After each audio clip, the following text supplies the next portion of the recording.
एक ऐसा केस जिसने सबके दिलों को झकझोर दिया। यह घटना मध्य प्रदेश के भोपाल शहर की है। विजयराज भाटिया, जिनकी उम्र लगभग 60 साल थी, वे एक 18 साल की लड़की से प्रेम करने लगते हैं। लड़की देखने में खूबसूरत थी। पहले तो दोनों के बीच मुलाकातें होती रहीं, एक दूसरे से मिलना जुलना होता रहा, बातचीत होती रही, और फिर बात यहां तक पहुंच जाती है कि विजयराज उस लड़की से शादी कर लेते हैं। लेकिन फिर शादी के बाद उस लड़की ने विजयराज के साथ जो किया, वो अपने आप में ही बेहद डरावना था। जो हुआ वो इतना खौफनाक था कि इस घटना को सुनने के बाद पूरा शहर और पूरा पुलिस प्रशासन तक की आंखें नम हो गईं। तो दोस्तों, इस वीडियो को पूरा देखिएगा, क्योंकि आज जो घटना इस बुजुर्ग व्यक्ति के साथ घटी है, वो कल को हमारे और आपके साथ भी घट सकती है। तो इस कहानी को सुनने के बाद आपको एक बहुत बड़ी सीख मिलेगी, जो आपके और हमारे जीवन में बहुत काम आएगी। तो वीडियो को पूरा देखिएगा। विजयराज भाटिया, उम्र लगभग 60 साल, भारतीय सेना में कर्नल के पद से रिटायर हो चुके थे। रिटायरमेंट के बाद वो अपनी पत्नी के साथ भोपाल स्थित अपने घर में शांत और सादगीपूर्ण जीवन जी रहे थे।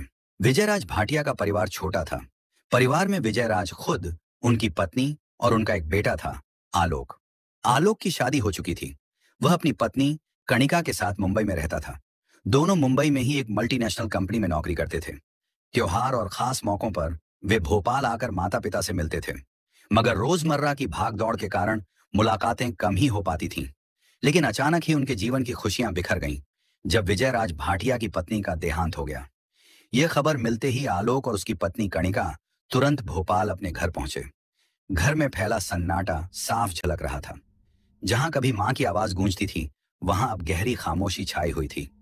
आलोक ने कांपती आवाज में पिता का हाथ थामते हुए कहा, पापा, अब आप यहाँ अकेले कैसे रहेंगे? मां के बिना यह घर खाली हो गया है। यहाँ अब आपकी देखभाल करने वाला भी कोई नहीं है। आप हमारे साथ मुंबई चलिए। हम आपकी हर जरूरत का ध्यान रखेंगे। हम आपकी अच्छे से देखभाल करेंगे। विजयराज भाटिया की आंखें नम थीं, लेकिन उनके शब्द दृढ़ थे। उन्होंने धीमे स्वर में कहा, नहीं बेटा, यह मेरा घर है। तुम्हारी मां की यादें इसी घर में बसी हैं। मेरे दोस्त, मेरे रिश्तेदार, मेरा पूरा जीवन इस शहर से जुड़ा है।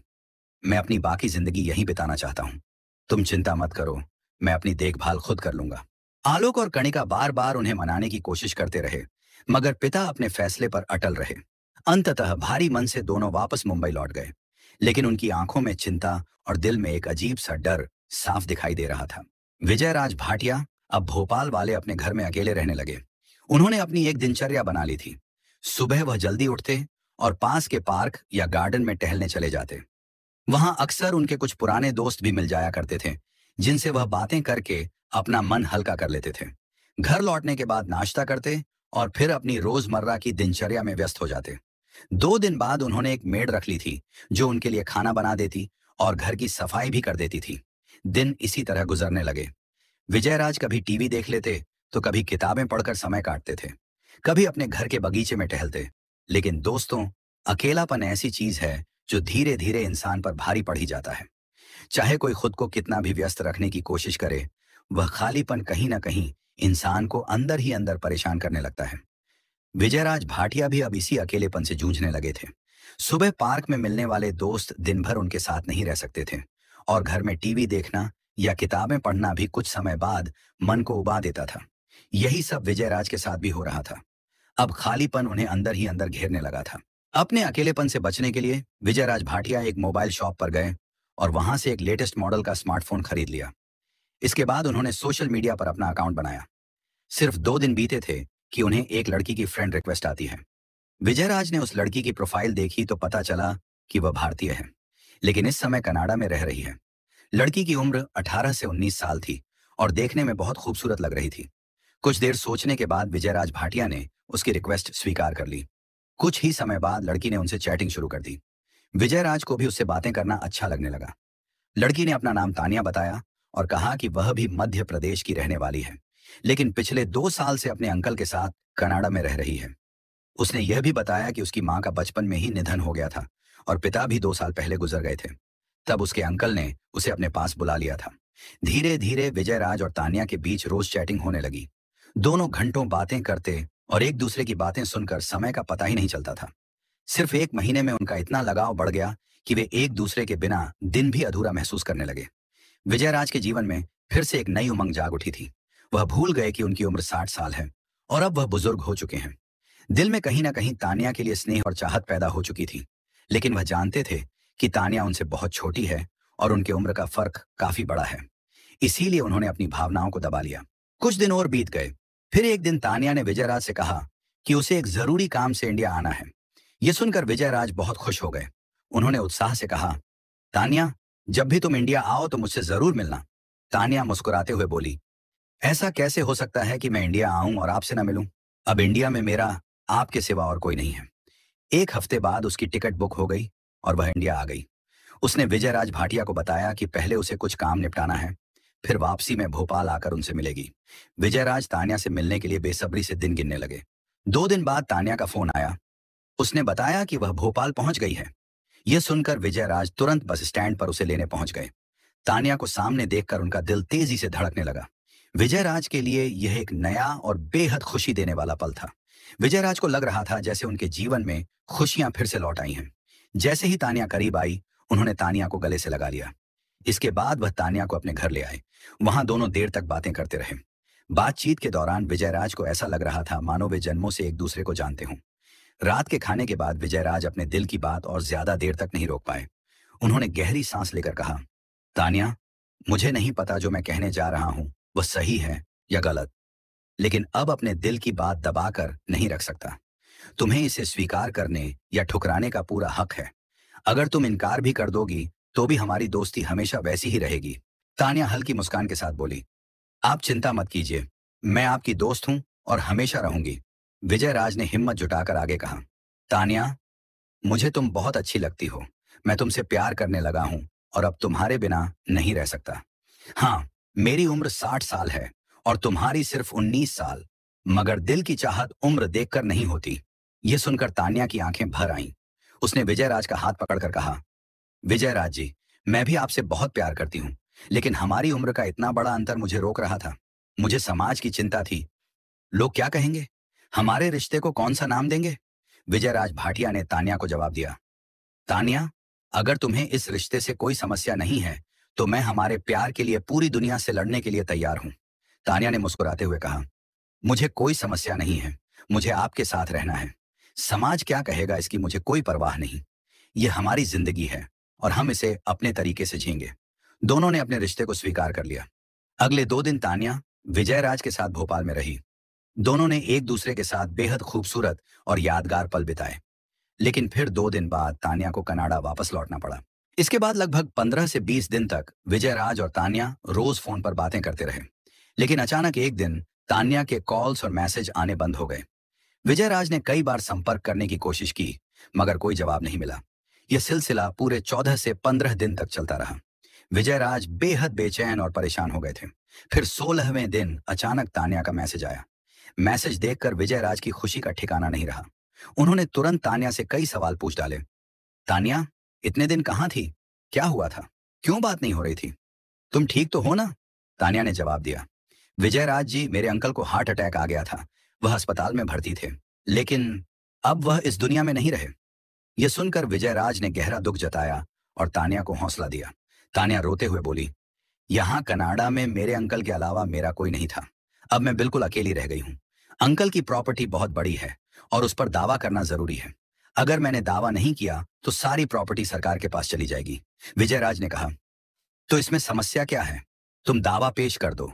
तानिया ने समझाया, इसके लिए मुझे इंडिया आना होगा और कुछ जरूरी दस्तावेज वहां से लाकर यहां जमा करने होंगे, तभी मैं इस प्रॉपर्टी पर हक जता पाऊंगी। विजयराज ने तुरंत हामी भर दी, तुम आ जाओ, मैं तुम्हारे साथ रहूंगा, हर तरह से मदद करूंगा। कुछ दिन बाद तानिया की फ्लाइट का दिन तय हुआ। विजयराज बड़े उत्साह के साथ एयरपोर्ट पर उसे लेने पहुंचे। फ्लाइट के लैंड होने के बाद आधा घंटा बीता, फिर 1 घंटा और फिर 2 घंटे भी गुजर गया, लेकिन तानिया एयरपोर्ट से बाहर नहीं आई। बेचैनी और घबराहट में विजयराज काफी देर तक इंतजार करते रहे, लेकिन जब तानिया एयरपोर्ट से बाहर नहीं आई तो वह मायूस होकर एयरपोर्ट से बाहर निकल आए और पास की एक शॉप पर जाकर बैठ गए।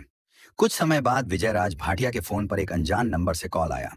विजयराज ने कॉल रिसीव किया तो दूसरी ओर तानिया की आवाज थी। तानिया घबराकर बोली, विजयराज जी, मैं एयरपोर्ट तक तो आ गई थी, लेकिन कस्टम वालों ने मुझे रोक लिया। मैं अपने अंकल का बहुत सारा सोना लेकर आई थी। घर पर कोई नहीं था, कहीं चोरी ना हो जाए, इसलिए मैं सब साथ ले आई। मुझे यह नहीं पता था कि इतनी मात्रा में गोल्ड लाने की अनुमति नहीं होती। अब कस्टम वाले मुझे छोड़ नहीं रहे हैं। विजयराज ने तान्या से कहा। तुम परेशान मत हो, सब ठीक हो जाएगा। उस कस्टम अधिकारी से मेरी बात करवाओ। तान्या ने मोबाइल अधिकारी को दे दिया। अधिकारी ने कहा, ये मैडम लिमिट से ज्यादा सोना लेकर आई हैं।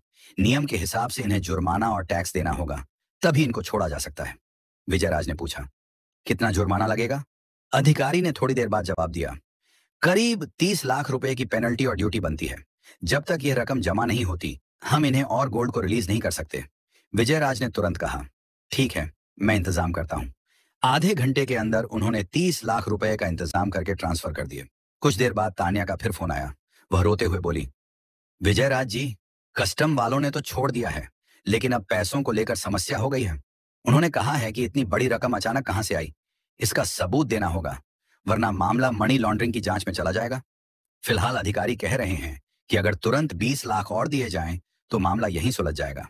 विजयराज घबरा गए, लेकिन उन्होंने तान्या को शांत रहने को कहा और बोले, चिंता मत करो, मैं सब संभाल लूंगा। उन्होंने अपनी सारी बचत और एफडी तोड़कर 20 लाख और भेज दिए। रकम जाते ही तान्या को छोड़ दिया गया। एयरपोर्ट के बाहर आते ही तान्या विजयराज के गले लग गई और जोर जोर से रोने लगी।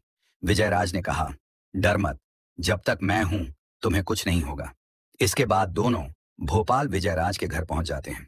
तान्या जब विजयराज के घर रुकी तो उन दिनों दोनों ने एक दूसरे को और गहराई से समझा। एक दिन दोनों पार्क में बैठे थे। विजयराज ने हिम्मत जुटाकर तान्या से कहा, तान्या, मेरी जिंदगी का बहुत लंबा सफर कट चुका है। मैं चाहता हूं कि अब बाकी की जिंदगी तुम्हारे साथ गुजारूं। क्या तुम मुझसे शादी करोगी?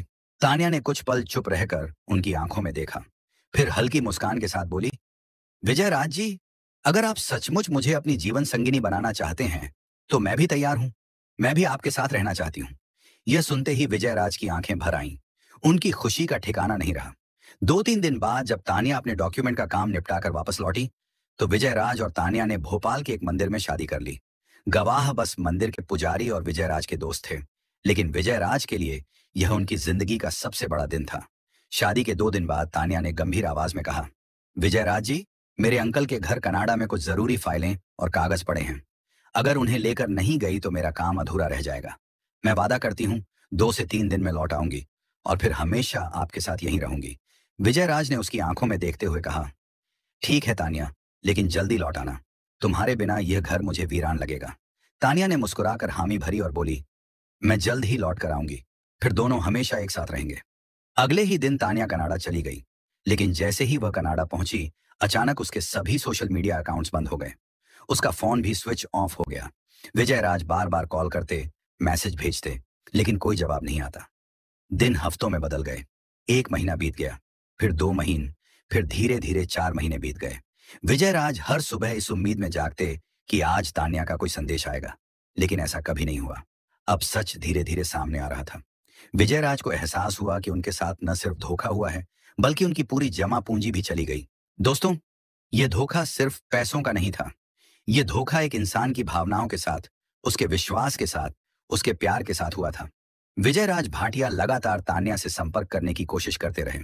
हर बार मोबाइल स्विच ऑफ मिलता, मैसेज का कोई जवाब नहीं आता, सोशल मीडिया पर भी उसकी कोई मौजूदगी नहीं थी। धीरे धीरे यह कड़वा सच उनके सामने आ गया कि उनके साथ एक बहुत बड़ा धोखा हो चुका है। लेकिन हैरानी की बात यह थी कि विजयराज भाटिया को पैसे खोने का दुख नहीं था। उनके लिए सबसे बड़ा गम यह था कि उन्होंने तान्या को सच्चे दिल से चाहा, उसे अपनी जिंदगी का हिस्सा बना लिया, और उसी ने उनके साथ सबसे बड़ा धोखा किया। यही सोचते सोचते वे भीतर से टूट गए और खुद को अपने कमरे में बंद कर लिया। कई दिनों तक जब उनका बेटा उनसे संपर्क नहीं कर पाया तो वह तुरंत मुंबई से भोपाल आ गया। घर पहुंचकर पिता से बातचीत हुई तो विजयराज भाटिया ने कांपती आवाज में पूरी कहानी बेटे को सुना दी। बेटा यह सब सुनकर दंग रह गया। उसने तुरंत पुलिस स्टेशन जाकर शिकायत दर्ज कराने की सलाह दी, लेकिन विजयराज भाटिया ने साफ इनकार कर दिया। उन्होंने कहा, बेटा, पैसा गया तो कोई बात नहीं, लेकिन जिस इंसान को मैंने अपना दिल दिया, जिसे अपना समझा, उसी ने मुझे धोखा दिया। यही मेरे लिए सबसे बड़ा दर्द है। पुलिस केस करने से मेरा दुख कम नहीं होगा। काफी समझाने के बाद भी जब पिता राजी नहीं हुए तो बेटा अकेले ही थाने गया और रिपोर्ट दर्ज कराई। कुछ घंटों बाद पुलिस विजयराज भाटिया के घर पहुंची। उन्होंने दरवाजा खटखटाया, लेकिन कोई जवाब नहीं मिला। बार बार आवाज देने के बाद भी जब भीतर से कोई हलचल नहीं हुई तो पुलिस को मजबूरन दरवाजा तोड़कर अंदर आना पड़ा। अंदर का नजारा देखकर सबके पैरों तले जमीन खिसक गई। विजयराज भाटिया ने पंखे से लटक कर अपनी जीवन लीला समाप्त कर ली थी। कमरे में एक सुसाइड नोट पड़ा मिला। उसमें लिखा था, मेरी मौत का जिम्मेदार मैं खुद हूं। अगर मेरा बेटा एफआईआर करता है और तानिया पकड़ी भी जाती है, तो मेरी अंतिम इच्छा है कि उस पर कोई कार्यवाही न की जाए, क्योंकि मैं उससे सच्चा प्यार करता था और अब भी करता हूं। मेरी नजरों में वह गुनहगार नहीं है। सुसाइड नोट पढ़कर वहां मौजूद हर किसी की आंखें नम हो गईं। विजयराज भाटिया का बेटा बिलख बिलख कर रोने लगा। पुलिसकर्मी भी चुपचाप खड़े रह गए। हर किसी के मन में यही सवाल उठ रहा था, कैसे एक इंसान अपने जीवन की पूरी कमाई और अपना दिल किसी के लिए इस कदर न्यौछावर कर सकता है। इस कहानी से हमें यही सीख मिलती है कि सोशल मीडिया पर या अनजान लोगों पर जल्दी भरोसा नहीं करना चाहिए। अकेलापन इंसान को कमजोर बना देता है और ऐसे समय में अक्सर लोग हमारे जज्बातों और पैसों से खेल जाते हैं। रिश्तों का नाम लेकर ठगी करना आजकल बहुत आम हो गया है। इसलिए जरूरी है कि हम हर बात पर सोच समझकर कदम उठाएं। अगर कोई हमसे बार बार पैसों की मांग करे, तो हमें सतर्क हो जाना चाहिए और ऐसे मामलों में परिवार वालों से सलाह लेकर ही कोई निर्णय लेना चाहिए।